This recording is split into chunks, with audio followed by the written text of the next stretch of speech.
Magandang hapon mga karadyo. Narito na naman po ang inyong lingkod, DJ Luna, para samahan kayong maghapon at para sa ating Love Advice segment. Narito si Leah na may nakakakilig na usaping pag-ibig. Kumusta ka, Leah?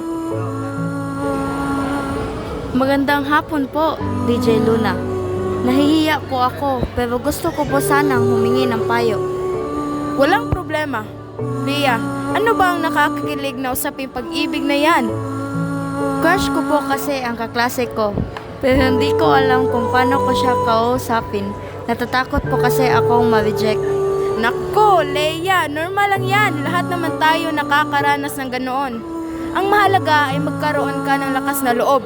Paano mo ba siya kakausapin kung hindi mo susubukan? Pero paano po kung hindi niya ako gusto? Leah, hindi mo malalaman ang sagot kung hindi mo itatanong. Subukan mo siyang kausapin ng normal lang. Tanungin mo siya tungkol sa kanyang araw o sa kanyang mga hilig.